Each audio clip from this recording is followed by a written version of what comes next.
Mettons, moi, j'ai commencé il y a 3 ans et là, je suis ceinture violette, alors que la plupart des compétiteurs, pour être violette, ils ont dû faire 6 ans de jiu-jitsu.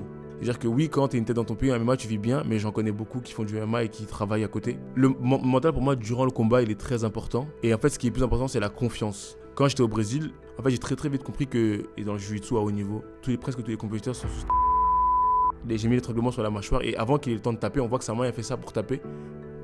Et il s'éteint. Il s'endormit tout de suite. Ouais. T'as des images de ça pour que les gens voient? Ouais, j'ai des images. C'est énorme. Salut Freddy. Salut. J'espère que tu vas bien. Pour expliquer rapidement aux gens ce que tu fais, qui tu es, aujourd'hui tu es vice-champion d'Europe, vice-champion Panamérica, vice-champion d'Absolute, champion du monde et double champion de France, ceinture bleue en JJB et très récemment 3e à l'World Pro d'Abu Dhabi pour ta nouvelle catégorie qui est en ceinture violette. Exactement. C'est des statistiques qui sont impressionnantes, surtout que tu n'as pas démarré le JJB il y a 15 ans. Hein.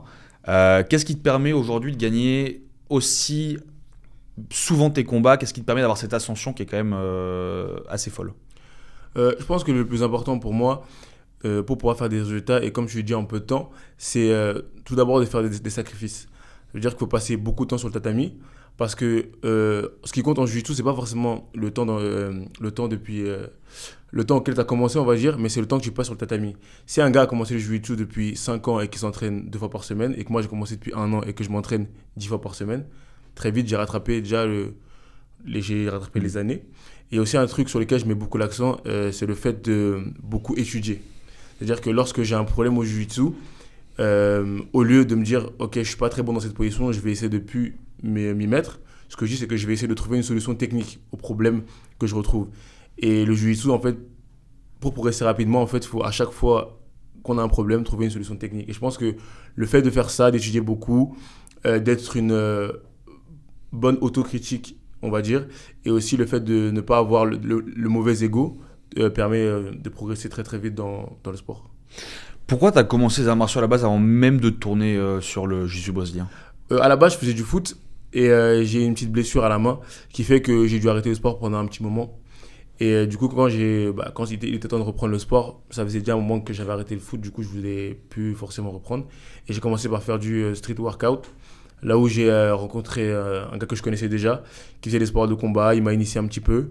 Et on a commencé à s'entraîner ensemble, et très peu de temps après, je suis allé m'inscrire en club. Ok. Pourquoi tu as décidé de te mettre surtout au jiu-jitsu brésilien, sachant que, tu me disais tout à l'heure, tu as commencé par le MMA. Qu'est-ce qui a fait que tu t'es tourné vers ce sport en particulier? C'est une histoire qui est assez marrante. On était en MMA, je me souviens, et moi, dans le club dans lequel je suis, le VKG Club à Lagny-sur-Marne, il y avait un coach de pied-point et un coach de jiu-jitsu.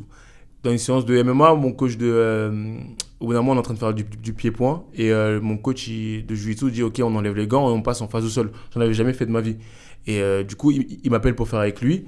Et je crois qu'en l'espace de 3 minutes, il m'a fait abandonner, je pense, 5 fois. C'est-à-dire qu'il m'a mis des clés articulaires, il m'a mis des étranglements. Et j'ai été en fait assez choqué qu'un gars qui fasse mon poids puisse me faire ça, mais avec autant de facilité. Et en fait, j'ai un peu compris que si j'étais dans une situation de bagarre de rue, j'aurais été en danger, dans le sens où je pense que j'étais assez bon en pied-point, mais le gars, il était plus fort que moi au sol et il m'en a fait voir de toutes les couleurs. Du coup, juste après ça, je lui ai demandé comment est-ce que je peux faire pour apprendre ça. Il m'a dit de venir justement au club la semaine d'après avec un kimono. Les premières semaines, j'ai pas du tout aimé justement parce que le fait que des gens plus petits que toi, en taille, moins forts que toi physiquement, puissent te dominer, c'était pas facile, mais au fil des semaines, j'ai commencé à aimer et j'ai continué. C'est là qu'il y a cette question d'ego qui rentre un peu en compte. Exactement. De se dire, putain, je me mets un truc où je suis censé être bon, tu vois, je suis quand même un peu plus grand, un peu plus costaud, etc. Puis tu te fais rouler dessus au début. C'est ça, le problème des sports de combat, c'est que souvent, on a tendance à penser que comme physiquement, on est assez bien bâti, que du coup, en sport de combat, on s'en sortira bien. Mais en fait, savoir, entre guillemets, se défendre, ça s'apprend. C'est très compliqué de pouvoir se défendre quand on n'a pas appris à se défendre. Et en fait, on s'en rend tous compte quand on met un pied dans une salle de sport de combat. Mais est-ce que c'est utile de savoir se défendre? Je sais pas, ou même de savoir être bon en sport de combat, parce que dans une bagarre, il peut t'arriver n'importe quoi. Un gars il peut sortir une arme ou peu importe. Du coup, il ne faut pas faire des sports de combat dans le but de se dire « Ah, je vais aller me bagarrer dehors ». Parce qu'au final, tu peux être le plus fort du monde. Avec une arme blanche, on est tous égaux. Donc, il faut faire des sports de combat parce qu'on aime ou juste pour apprendre à se défendre, mais pas pour essayer d'aller s'en prendre aux gens dans la rue.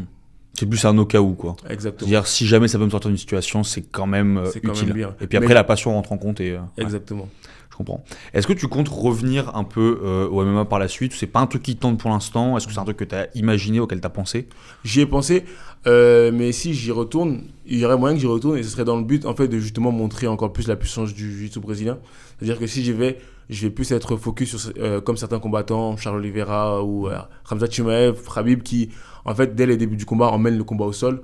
Et du coup j'aimerais aussi faire ça pour montrer la puissance du jiu-jitsu brésilien, pour montrer que face à des strikers, quand on a un bon jiu-jitsu, on peut s'en sortir très très bien et qu'on peut même avoir l'avantage. Du coup, si je fais des combats de MMA, ce sera pour, justement pour prouver ce point-là. Surtout, c'est un peu l'âge d'or en MMA, les grappleurs, etc. Oui, oui. Aujourd'hui, on les a vus arriver il y a une dizaine d'années. Et c'est marrant parce que ça a remis vachement en question les niveaux des mecs qui misaient quasiment que sur le striking. Exactement. Et du coup, c'est vrai que les records les plus impressionnants sont souvent détenus par des mecs qui font du grappling, quoi. C'est ça.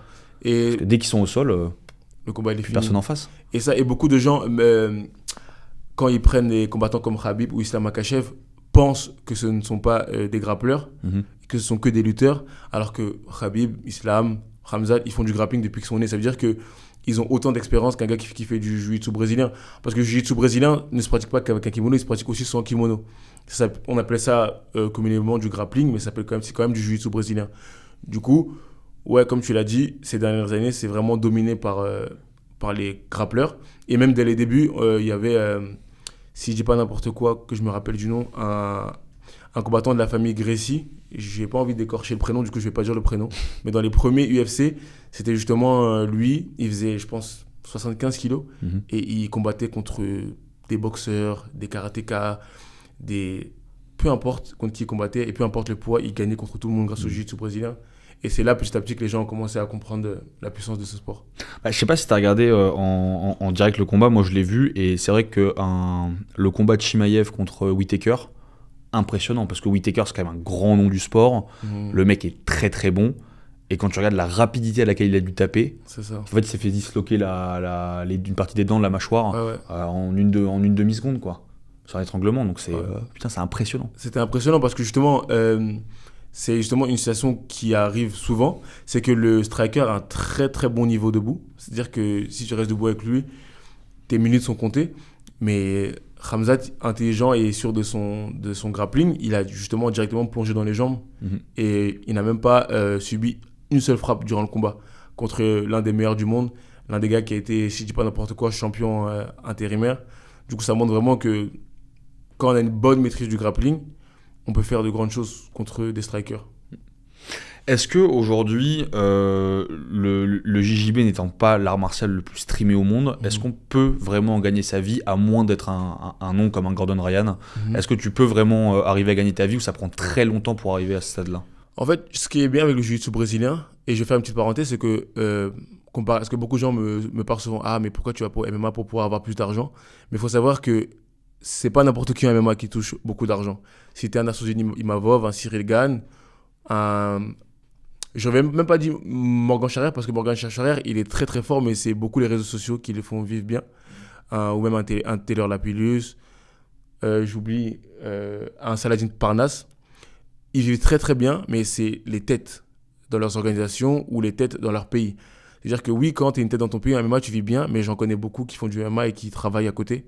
C'est-à-dire qu'en fait, les sports qui payent vraiment, ce sont le foot et le basket, mais les autres sports, faut avoir quelque chose à côté pour pouvoir faire de l'argent, comme les réseaux sociaux. Alors que ce qui est bien avec le jiu-jitsu brésilien, c'est qu'en jiu-jitsu brésilien, quand tu fais des résultats, c'est un sport où les gens sont prêts à payer pour que tu donnes des cours privés. D'accord. Tu peux prendre des très très bonnes sommes sur un cours privé, c'est-à-dire pour 1 heure, tu peux prendre de bonnes sommes.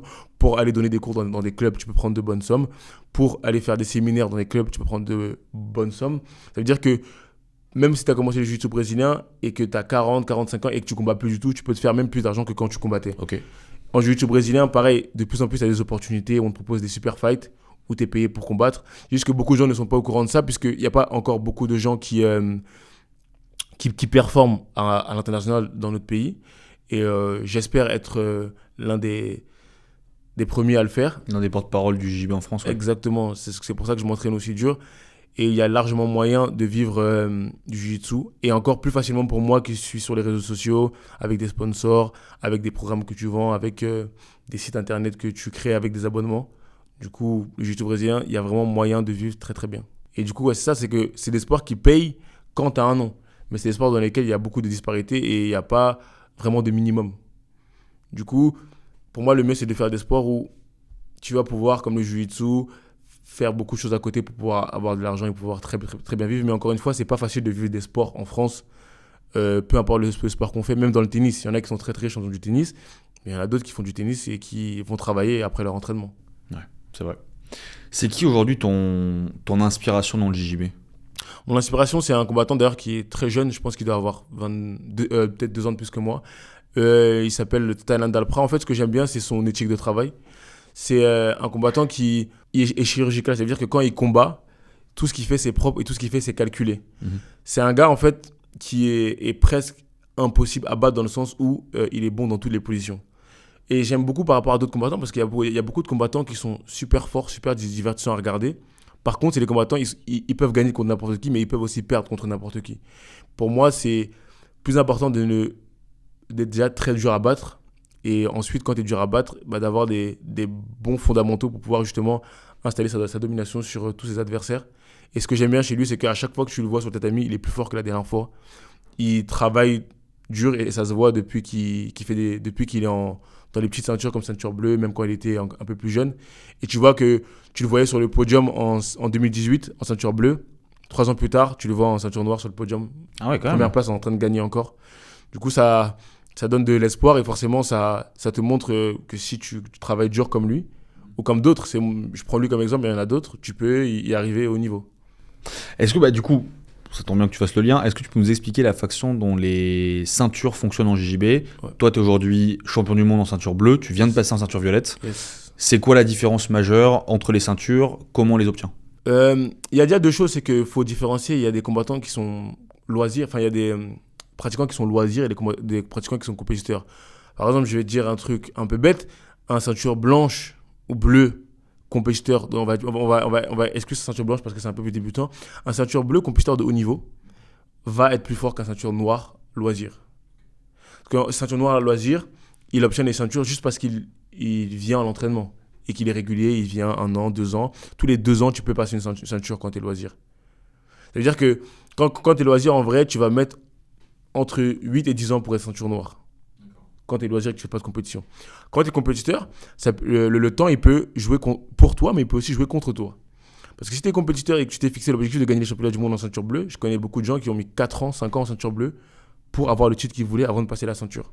Ça veut dire que quand tu es un compétiteur, si tu réussis dans la première année de la compétition à gagner le championnat du monde, tu vas passer les ceintures, du coup tu pourrais être ceinture noire en 5 ans. D'accord. Mais du coup tu vas être ceinture noire parce que, je ne vais pas dire qu'elle est vraiment méritée, mais entre guillemets si, parce que justement, tellement tu as été fort, en gros la règle c'est que si tu gagnes le championnat du monde, tu as le droit de passer de ceinture directement. Okay. Ça veut dire que si tu ne gagnes pas, il faut que tu attendes minimum 2 ans ou 1 an et demi. Okay, quand tu gagnes directement, si chaque année tu gagnes, tu vas pouvoir justement passer les ceintures rapidement. Mettons, moi j'ai commencé il y a 3 ans et là je suis ceinture violette, alors que la plupart des compétiteurs, pour être violette, ils ont dû faire 6 ans de jiu-jitsu.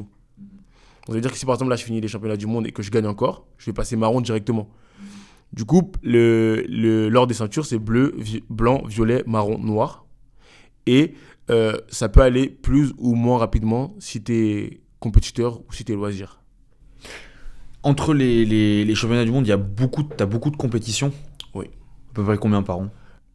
Si je compte les grands slams, Europe, Panamérica, Brasileiro et du coup championnat du monde. Mais après, il y a beaucoup d'open pour se préparer justement aux grosses compétitions, pour pouvoir faire des points, pour ne pas se prendre des têtes de série dès le début quand on est aussi tête de série. Et le système de points, il est bien parce que du coup, si le gars c'est le plus fort de la catégorie de poids et que toi, tu es aussi le plus fort, vous ne prenez pas au premier combat. C'est pas intéressant parce qu'après le reste de la compétition, elle n'aura pas de sens. Du coup, les points sont faits en sorte pour que les plus forts ils se rencontrent en finale ou à partir des demi-finales ou à partir des quarts de finale. Donc là, la compétition que tu as fait il n'y a pas longtemps, là, le World Pro Abu Dhabi. J'étais classé 0 puisque c'était ma première. C'était ta première compétition en violet, ouais. Du coup, j'étais pas classé et je prenais que les têtes de série à chaque fois. Ok, je comprends. Au-delà maintenant de la préparation physique, Pour toi, dans une situation de crise, par exemple, quelqu'un te fait une clé, c'est compliqué. C'est quoi le rôle du mental à ce moment-là? Est-ce que le mental est très important pendant le combat ou il est plus important pendant les phases de préparation? Le mental, pour moi, durant le combat, il est très important. Et en fait, ce qui est plus important, c'est la confiance. Sauf que beaucoup de gens ont tendance à penser malheureusement que la confiance ne vient que par les mots, que par la visualisation ou que par le fait de se dire qu'on est fort. Pour moi, la confiance vient de la préparation. Si toi, tu es dans mon dos et qu'à l'entraînement, je me suis entraîné 50 fois à sortir du dos, je n'aurais pas peur que ça dans mon dos. Et je sais que je sortirai du dos parce que je me suis entraîné pour défendre le dos. Mais si je ne me suis pas entraîné pour défendre le dos et que tu étais dans mon dos et que je commence à me dire je ne vais pas me faire étrangler, je ne vais pas me faire étrangler, bah avant de l'avoir dit, je me serais déjà fait étrangler parce que je ne me suis pas préparé à me faire étrangler. Et aussi, le problème, c'est que si j'ai utilisé que les mots comme base de ma confiance, le moment où le combat va commencer à être dur, il n'y aura plus de confiance. Parce que c'est facile d'avoir confiance quand c'est facile, tout se passe bien. Tu vas avoir confiance. Mais quand ça commence à être dur, la confiance, elle disparaît. Et du coup, tout ce qui se passe maintenant, c'est les capacités que tu as, l'entraînement que tu as eu avant. Du coup, je pense que le mental, c'est hyper important, la confiance, c'est hyper important, mais la confiance s'acquiert à l'entraînement. Ouais, tu l'as construit. Tu l'as construit. On parlait de Ryan tout à l'heure. Est-ce que, moi, je trouvais que, si tu veux, c'est un mec qui a quand même une capacité à se sortir de situations extrêmement compliquées de manière pas simple, on va dire, mais il arrive vraiment bien à le faire. Est-ce qu'il y a un moyen pour toi, justement, à l'entraînement, d'arriver à développer ça, de sortir de situations compliquées? Oui, justement, et ça, c'est un truc que les gars de son équipe font beaucoup à New Wave. Ils ont un excellent coach, John Danaher, qui est justement, je pense, le meilleur coach de Jiu-Jitsu actuellement. C'est qu'il les fait travailler justement sur les situations désavantageuses, très très souvent. Et tu vois qu'il y a d'autres gars de son équipe, comme Giancarlo Bodoni aussi, qui en fait, quand ils sont dans les mauvaises positions, ils sont très très forts parce qu'en fait, ils travaillent la défense. C'est un truc bête, c'est qu'on travaille souvent comment attaquer, mais on ne travaille pas souvent comment défendre. Et ces gars-là, en fait, ils s'entraînent à défendre dans les positions les plus horribles du Jiu-Jitsu, et c'est pour ça qu'ils sont à l'aise. C'est pour ça que Gordon Ryan, il est jamais en situation de panique parce que à l'entraînement, on lui a fait peut-être 100 fois le truc. Et je dis 100 fois, je minimise parce que imaginons qu'on prend une semaine où dans la semaine, tu fais des exercices à thème. On va dire que le thème, c'est défense judo. Par séance, avec chaque adversaire que tu fais thème défense judo. On va dire pendant 1 heure, tu fais que ça. Un combat, on va dire que ça prend 5 minutes. 5 minutes, tu vas faire 5 des défenses judo. C'est-à-dire une fois toutes les minutes, normalement, ça sera sorti ou alors tu te seras fait étrangler, du coup, tu vas recommencer. 5 x 5, puisqu'il y a 5 adversaires, ça fait 25. 25, tu multiplies par 7 au niveau de la semaine. Ça fait déjà beaucoup. 7 x 2, 14. En gros, tu es presque à 150 fois déjà, dans une semaine. Imagine-toi un mois, imagine-toi un an. Et c'est pour ça que le gars a tellement été dans la situation que finalement, le jour de la compétition, c'est facile pour lui de défendre parce qu'il a travaillé ça. Ouais, je comprends. C'est quoi justement, du coup, c'est quoi la soumission, toi, la plus dingue que t'aies pu infliger pendant un combat? Le truc un peu mémorable, tu sais, la séquence, tu le vois sur un réel ou quoi, tu te dis putain, c'est le truc, ça donne envie, quoi. Ouais, en fait, c'était un combat, je combattais un Dagestanais, je crois. Tu sais, c'est les gens qui sont réputés pour être très très durs au mal, très très durs à faire abandonner. Et à un moment, le gars, je lui mets un étranglement, ce qu'on appelle un dark choke. Et en fait, il fait un truc, et du coup, ça fait rire les gens à côté, et ceux qui regardaient le combat. Il fait un truc, c'est que quand je lui fais le dark choke, il fait un pouce, en mode non, c'est bon, il n'y a rien, tout se passe bien, alors que je suis en train de serrer de toutes mes forces. Et du coup, là, je comprends que ça va être compliqué, il ne va pas abandonner, du coup, je lâche la soumission. À un moment, je transitionne, je réussis à arriver dans son dos. Sauf que là, au lieu de l'étrangler au niveau de la gorge et des carotides, parce que je sais que quand le gars est dur au mal, parfois il tapera pas, il va réussir à s'en sortir. Je me cramerai les bras avant. J'ai étranglé sur la mâchoire. J'ai mis l'étranglement sur la mâchoire et avant qu'il ait le temps de taper, on voit que sa main a fait ça pour taper. Et il s'éteint direct. Il s'endort, ouais. T'as des images de ça? Oui, qu'on pourrait mettre un peu pour que les gens voient? Ouais, j'ai des images. C'est énorme. Ouais,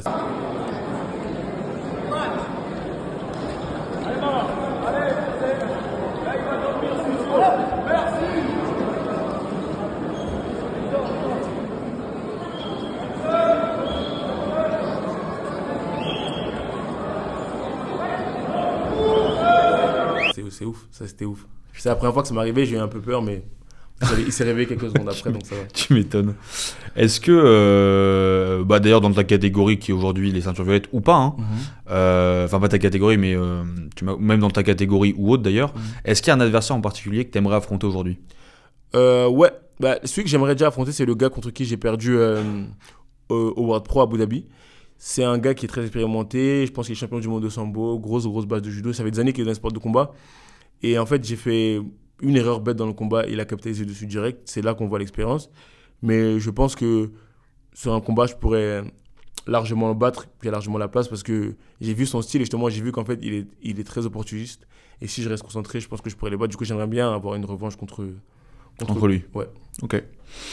Au niveau de ta prise de compléments alimentaires, bon, on travaille pas mal ensemble sur des produits comme par exemple la whey et la créatine qui viennent de subir une reformulation.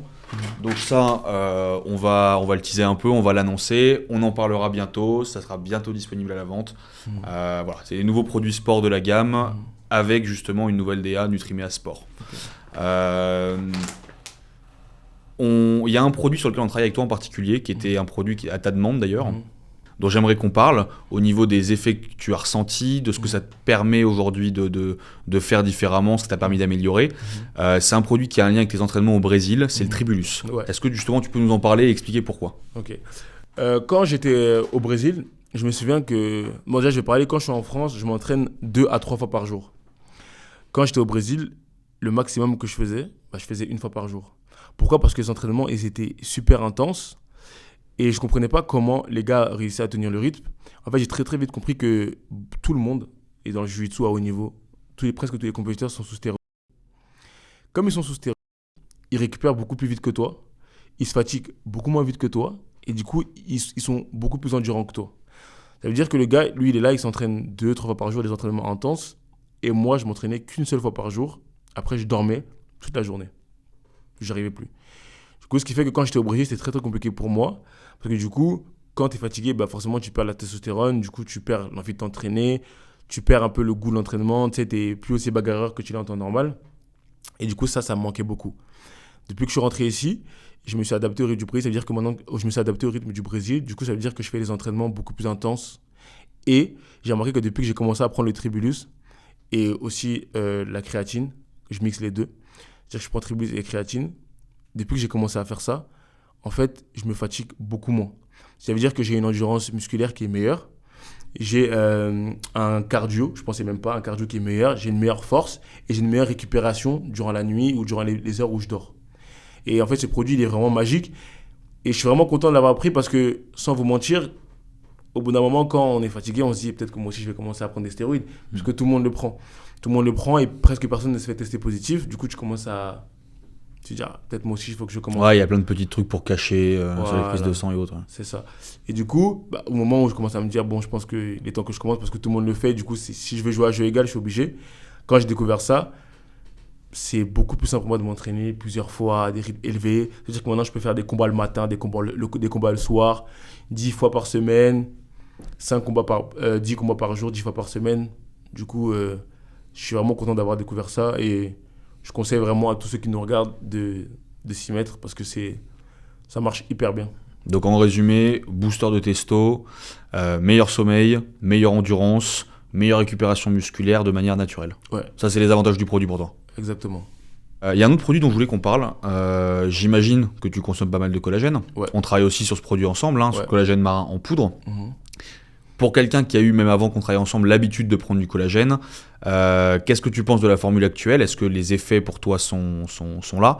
Et surtout, qu'est-ce que tu penses du goût ? Parce que sur le collagène, qui est un produit compliqué, surtout en poudre, c'est un sujet. Ouais. Justement, le collagène que je prenais beaucoup avant, j'avais commencé, justement, et avant, j'avais arrêté parce que le goût, pour moi, était insupportable. Déjà que je ne suis pas très fan de tout ce qui est poisson, fruits de mer, mais alors là, le goût, j'en pouvais plus d'en prendre tous les matins. Et justement, quand j'ai commencé à travailler avec Nutrimea et j'ai commencé à prendre le collagène, on sent beaucoup moins le goût du poisson. Et ça, c'est un truc pour moi qui était limite magique parce qu'en fait, c'est ça le goût du poisson me freinait de prendre du collagène. Et quand j'ai commencé à prendre le collagène Nutrimea, on ne sent pas le goût du poisson. Et du coup, j'ai recommencé à en prendre. Et du coup, c'est beaucoup mieux, surtout pour moi, où je joue les articulations.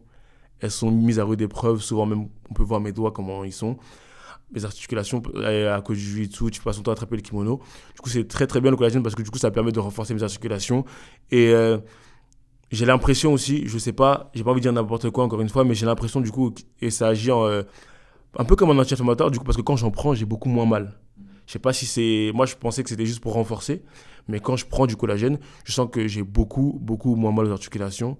Du coup, même aux genoux, là où j'ai souvent mal. Du coup, j'ai l'impression que ça marche super bien. Du coup, je conseille vraiment aux gens de prendre du collagène qui n'en prennent pas. Et si vous avez le même problème que moi avec le goût du poisson vous en supporte, Nutrimea, c'est le bon collagène à prendre. Tu sais que c'est marrant parce qu'il y a une scission dans les avis assez importante entre les gens qui ont l'habitude de prendre du collagène sans goût, de notre marque ou d'autres marques, et les gens qui n'ont pas l'habitude d'en prendre. Et en fait, les gens qui n'ont pas l'habitude d'en prendre, même le goût framboise, ils disent ouais, c'est compliqué, c'est pas génial, le goût est pas top. Et au contraire, tous les gens qui ont l'habitude de prendre du collagène à côté nous disent le goût est vachement bon. Ouais. Parce que je pense que c'est un produit, quand t'as pas l'habitude, t'es un peu déçu que ça n'ait pas le goût du smoothie comme une whey ou une clear whey à la fraise, quoi. Ouais. Et justement, ça c'est une des ambassadrices avec laquelle on travaille, qui est elle championne en bodybuilding, qui nous a donné un petit tips, donc je te le donne, je sais pas si ça aidera. Elle nous disait ça peut avoir du sens de le mettre au frigo, parce que quand il est au frigo, le goût le reste de goût de collagène que le produit peut avoir, il baisse drastiquement. C'est-à-dire qu'on ressent quasiment plus que la framboise. Ok. Et donc voilà, ça c'est si jamais. Je vais essayer. Moi je l'ai testé, je trouve ça assez sympa, je trouve ça assez dingue. C'est vraiment le truc, tu le mets au frigo, tu le laisses tout le temps au frigo, et puis quand on a besoin, tu t'en sers et tu vas voir le goût est pas mal. Je vais essayer. Ouais, c'est assez marrant. Je te ferai un petit retour de ça alors. Très chaud. Et j'avais une question qui, je pense, va parler à pas mal de gens. Bon, on voit que tu as un physique qui est quand même assez impressionnant. Pourtant, ton sport, c'est pas d'aller faire de la musculation tous les jours. Est-ce que tu vas quand même pas mal à la salle de sport ? Est-ce que tu le fais dans un objectif, on va dire, d'hypertrophie, de construction musculaire ou vraiment plus de renforcement ? Et est-ce qu'on peut se construire un bon physique avec les arts martiaux ou la pratique de certains sports que tu as fait, comme le street workout à un moment ? Ouais, je fais du renforcement musculaire. Je vais à la salle de sport 2 fois par semaine. Une fois pour faire le haut du corps, une fois pour faire le bas du corps. Et c'est vrai que je ne me concentre pas beaucoup sur l'hypertrophie, mais beaucoup sur la force. Et je pense que justement le fait de faire du jiu-jitsu physiquement, ça m'aide beaucoup. Parce que comme c'est un sport de préhension et c'est un sport où on utilise beaucoup l'isométrie, en fait il y a besoin souvent de rester gailé dans certaines positions. Ou alors, par exemple, quand on n'a pas envie de se faire renverser, se redresser, se rebaisser, se redresser, se rebaisser. Du coup, ça te fait comme si tu faisais des squats. Ou alors quand tu veux tirer ton adversaire à toi, garder son kimono, maintenir une soumission, en fait tu passes presque tout l'entraînement en isométrie et en contraction, décontraction.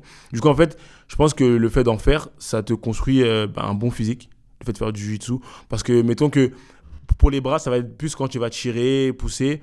Et quand, par exemple, pour les pecs, un truc qui est bête, c'est que quand ton adversaire il est vraiment sur toi en pression et que tu veux le repousser, bah, tu fais comme un développé couché. Et à force d'en faire, ça te construit un bon physique. Et je pense que la pratique du jiu-jitsu brésilien forge un bon physique ou de la lutte. Par contre, je pense que faire de la boxe ou de la boxe thaï, ça ne forgera pas un bon physique, mais un sport de préhension, comme chez les sports de grappling, lutte, sambo, jiu-jitsu brésilien, ça peut te construire un excellent physique. On voit le physique des compétiteurs de ces sports-là. Ouais. Ils passent pas leur journée à la salle, mais pourtant ils sont... Ouais, physiquement, c'est impressionnant. Ouais. Est-ce que tu aurais un conseil pour un jeune qui a envie de se mettre au jiu-jitsu brésilien, qui hésite à le faire? Si tu avais un truc à lui dire, tu lui dirais quoi? Qu'il ne peut rien essayer. Et que je ne connais pas une personne qui a essayé le jiu-jitsu brésilien et finalement a dit « Ah non, j'aime pas, je vais arrêter ». Tous ceux que je connais qui ont essayé tombent amoureux de ce sport. Et c'est vraiment ça, le jiu-jitsu, ça a un taux de conversion incroyable dans le sens où quand quelqu'un rentre dans la salle, le pourcentage de chance pour qu'il s'inscrive, il est peut-être à 80%. Ah ouais. Et du coup, il ne faut pas hésiter, il faut y aller, il faut tenter. Et même si on n'aime pas les premiers jours, ce qui risque d'arriver, comme dans tous les sports où on va un peu se faire dominer, il faut persévérer au bout de 2-3 semaines. Tu vas t'y faire. Est-ce que ça aurait du sens, est-ce que ça a du sens pour toi de faire par exemple de la lutte en complément pour justement cette question de force brute, on va dire, sur des amenés au sol ou autre? Bien sûr, moi je pense qu'il faut faire de la lutte en complément parce que le jiu-jitsu c'est un sport où ça commence debout. Du coup, il faut même faire de la lutte et du judo. Okay. La lutte, ça va être plus pour quand on combat sans kimono, en nogi, on va dire, en grappling. Et le judo, ça va être plus quand on combat en kimono. Pour moi, c'est important d'en faire, mais pas forcément une question de force. Plus pour une question de technique. Parce que je pense que dans le sport, la force c'est important parce qu'il faut de la force pour appliquer la technique. Mais la technique c'est plus important. Dans le sens où si tu n'as pas de technique, tu ne peux pas réussir à faire quoi que ce soit à un adversaire. Du coup, il faut faire de la lutte pour justement acquérir cette technique. Et oui, c'est vrai, comme tu dis, la lutte c'est une force différente du jiu-jitsu. C'est plus une force brute, comme tu dis, alors que le jiu-jitsu c'est plus une force isométrique. isométrique du coup, mais si on réussit à mixer les deux, ouais, ça peut faire un excellent mélange. En lutte, moi, il y a un exercice qui me fait rire, tu sais, c'est obligé, ils travaillent énormément leur cou. Moi, quand j'étais en sport automobile, pareil, on devait travailler le cou, les articulations, les cervicales et autres. Est-ce que, et bon, les exercices pour travailler son cou, des fois on a un peu l'air d'un con quand on les fait, C'est vrai. parce que ça rend pas très bien. Est-ce que justement il y a un exercice comme ça un peu à la con qui est un peu destiné au JJB que t'entraînes particulièrement, je sais pas, pour renforcer les articulations, les poignets, les chevilles ou autre, qui est propre à ce sport? Ouais, ce qui est propre au sport, c'est généralement de faire des roulades par terre. Au jiu-jitsu, tu vois beaucoup de gens à l'échauffement, ils sont en train de faire beaucoup de roulades sur la nuque. Parce que en combat, tu vas être beaucoup, surtout quand tu es gardien et que tu travailles en dessous, tu vas être beaucoup sur le dos et rouler sur la nuque. Du coup, pour ne pas te claquer ou te faire mal à une cervicale, tu vas constamment les gens du jiu-jitsu en train de faire une roulade, d'ailleurs que pas beaucoup de gens arrivent à faire. C'est vrai que maintenant que je fais du jiu-jitsu, pour moi, ça me paraît simple, mais quand je montre à quelqu'un, la personne n'arrive pas à la faire. Je pourrais vous envoyer une vidéo. Et c'est de rouler un peu mis sur la nuque, mais avec les pieds sur le sol. Ça, c'est un truc qui est propre au jiu-jitsu et c'est très très compliqué à faire. Mais c'est vrai que ça, on fait beaucoup. Après, de renforcement pour la nuque, moi, j'en fais pas énormément, mais je sais que, à force de travailler avec mon cou, mettre la pression, finalement, mon cou, il se muscle aussi. Souvent, les gens me disent que j'ai pas de cou depuis que je fais du jiu-jitsu. Mais ouais, je pense que le sport, il te crée, les sports de grappling, ça te crée un gros coup, peu importe ce que tu fasses. Peu importe ce que tu fais. Tu trouves que la communauté des gens qui font du JJB, c'est une bonne commu, genre c'est un truc sympa, genre c'est motivant, les gens s'entraident, ou c'est plus un truc très individuel? Non, franchement, c'est un sport individuel. Et d'ailleurs, c'est le. Comment on appelle ça? En fait, j'ai pas envie de dire C'est pas grave, c'est pas grave. le paradoxe. Voilà. Le paradoxe est que le foot, c'est un sport collectif. Mhm. Le jiu-jitsu, c'est un sport individuel. En revanche, je trouve qu'il n'y a pas pire esprit que l'esprit du foot. Pour avoir fait du foot, et en fait, quand tu rentres dans un vestiaire, les gars qui sont forts, tu sais, limite, ils se prennent pour des surhommes, entre guillemets. C'est-à-dire qu'un gars, au foot, c'est un sport où plus un gars est fort, plus il se prend pour. Tu sais, plus il est Ouais, pour un arrogant. demi-dieu, quoi. Exactement. Alors que le jiu-jitsu, c'est un sport où plus les gens sont forts, plus ils sont sympas avec toi. Tu sais, quand tu vas voir un mec, quand tu vas voir un gars qui est pas très sympa, souvent c'est un gars qui est pas très fort. Les gars forts dans une salle, ils vont toujours essayer de te motiver parce qu'ils sont passés par. Pour être forts, ils sont passés par tout ce que tu as subi quand t'es débutant, entre guillemets. Ils ont souffert eux aussi, ils sont venus à l'entraînement, ils se sont fait un peu rouler dessus. Ils ont tout connu, du coup, c'est ces gars-là qui vont justement limite te prendre par la main quand t'es pas quand t'es pas bien mentalement. Alors qu'au foot, les gars, ils oublient qu'eux aussi, ils ont été débutants. Et tu rentres dans un vestiaire, limite, le gars fort, il va pas te regarder. Je parle de ce que j'ai vu. Moi, j'étais assez bon au foot, mais je parle de ce que je voyais des gens forts faire à des gens qui sont pas très forts. Du coup, ouais, je pense que le jiu-jitsu, c'est un sport individuel. En compétition, mais à l'entraînement, c'est collectif. Quand tu vas dans une salle de jiu-jitsu, les gars, c'est une équipe. Même quand on va au championnat du monde, même si le gars, il combat pas, il va se lever pour aller regarder celui qui combat, passer toute la journée à la salle sans manger. Franchement, c'est l'un des plus beaux sports, le jiu-jitsu. Tu trouves une famille là-bas. Ouais. Ouais. C'est vrai que la mentalité du foot, c'est pas la plus Non. appréciée en règle générale, c'est Ouais. pas celle qui est le mieux vue. Est-ce que tu penses que est-ce que tu penses, parce que d'ailleurs tu le fais, sur tes entraînements, est-ce que tu as toujours un partenaire d'entraînement qui est souvent le même parce que vous vous connaissez bien votre style, etc. Ou tu trouves qu'il vaut mieux changer souvent pour comment dire, s'entraîner avec le plus de styles différents de combat? Je pense que quand il s'agit de travailler techniquement et justement ne pas travailler un peu dans le dur, de faire la bagarre, il est mieux d'avoir un partenaire attitré avec qui on travaille tout le temps. Parce que, premièrement, le partenaire, il te connaît. Du coup, il sait un peu ce dont tu as besoin et il sait comment tu veux travailler. Du coup, il s'adapte facilement à toi. Deuxièmement, malheureusement, au jiu-jitsu, c'est un sport où il y a beaucoup d'ego quand on met le pied sur le tatami.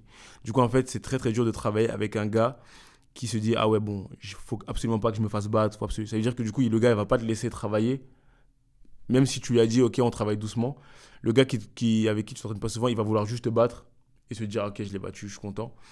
Et alors que le gars avec qui tu as l'habitude de travailler, bah, vous en foutez. Il te bat, tu le bats, tu sais que ça peut aller dans les deux sens. Et du coup, c'est beaucoup plus ouvert. Et du coup, il y a beaucoup plus la place pour pouvoir faire du jiu-jitsu propre, entre guillemets. Et alors que quand tu vas te faire avec souvent des gars que tu connais pas, je prends mon exemple à moi, maintenant que je suis un peu connu, entre guillemets, et que je fais un peu des résultats, tous les gars qui combattent avec moi, ils veulent déjà me battre, mais déjà surtout ne pas perdre.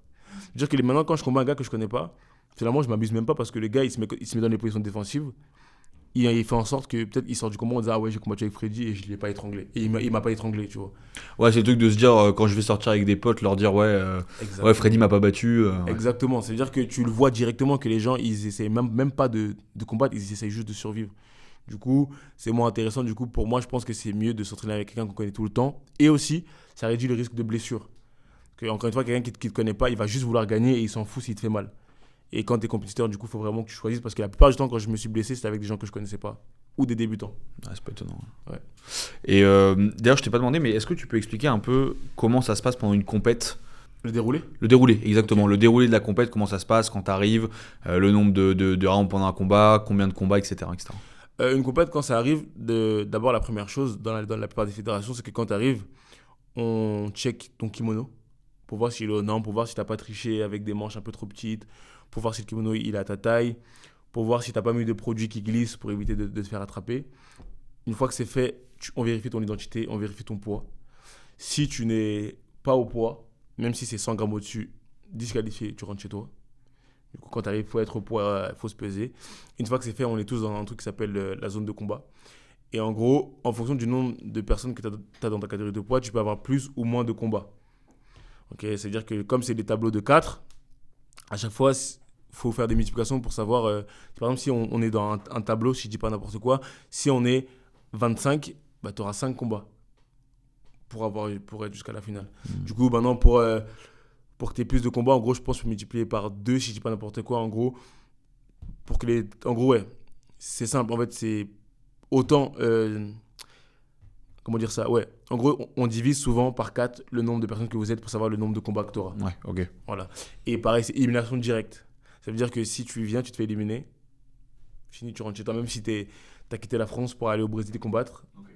Un combat, tu t'es fait étrangler en 1 minute. C'est fini. Ah ouais, direct. Ouais. Donc en gros, première défaite, terminée. Fini. Ok. Sauf justement au World Pro, j'ai combattu, je vais expliquer juste après. Ça veut dire que c'est fini. Maintenant, un combat en fonction des ceintures, il est plus ou moins long. Ceinture blanche, 5 minutes. Ceinture bleue, 6 minutes. Ceinture violette, 7 minutes. Ceinture marron, 8 minutes. Et ceinture noire, 10 minutes. Ok. Du coup, quand tu es ceinture violette, le combat il dure 7 minutes, tu gagnes. Bah, tu as l'autre combat et jusqu'à la finale. Mm-hmm. C'est assez simple. Pareil, en ceinture noire, en fait, c'est ça dans toutes les ceintures. Si tu gagnes, tu continues à avancer, tu perds, tu es éliminé.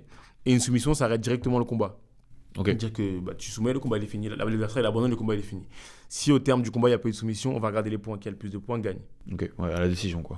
Non, du coup là pour l'instant c'est les points. Ça veut dire que okay. Si je gagne, je lui ai scoré 10 points. Par exemple, une amenée au sol c'est 2 points. Tu prends le dos, c'est 4 points. Du coup, imaginons que je l'ai amené au sol, j'ai pris le dos, je gagne 6 points. Il a 0, j'ai gagné.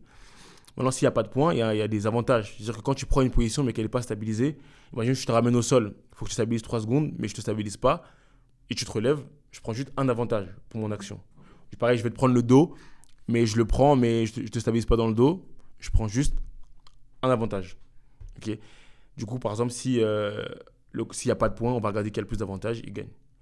Et aussi les pénalités. Si tu fais des trucs illégaux et que l'arbitre te fait signe que c'est illégal, il te met une pénalité à chaque fois. Il y a des trucs illégaux, c'est même pas de pénalité, c'est disqualification directe. Ouais, en fait, quand tu mets en danger l'adversaire, c'est-à-dire une articulation, je sais pas, en danger sa vie, entre guillemets, c'est disqualifié. Okay. Quand c'est écrit que tu n'as pas le droit de faire, sous peine d'être disqualifié, de toute façon, c'est écrit que tu n'as pas le droit, sinon tu es disqualifié direct. Comme, tu sais, quand tu fais une clé à un adversaire et tu viens croiser ta jambe au-dessus de son genou, et en fait, tu es disqualifié parce que du coup, ça peut lui faire des ligaments croisés. Ouais, okay. Du coup, ça, c'est interdit. Disqualifié direct. Et si tu prends 4 pénalités, disqualifié. Et si par exemple, il y a vraiment 0 partout, là, c'est à la décision de l'arbitre, c'est à l'appréciation. Okay. Et ça m'est beaucoup arrivé. Et je trouve qu'à l'international, il y a beaucoup de favoritisme dans le sens où, c'est une histoire d'ailleurs qui est marrante, c'est qu'aux Europes, moi, je combattais pour un club français. Du coup, je combats un Brésilien, d'un gros club brésilien. Et il faut savoir que tous les arbitres sont soit américains, soit brésiliens, mais souvent brésiliens. Okay. Ouais. Et du coup, les coachs ont beaucoup d'influence sur eux. On va à la décision. Je perds la décision contre lui. Un arbitre donne pour moi, 2 arbitres donnent pour lui. Panamérica, je combats le même gars en finale. Décision. Je pensais vraiment, là, j'avais vraiment gagné. Je pensais que j'étais sûr d'avoir gagné. 2 arbitres pour lui, 1 pour moi. Je perds encore. Là, je représentais encore un club français. Jour du championnat du monde, quand je m'entraînais au Brésil, je représentais un très très gros club brésilien. Je combats encore contre lui en finale.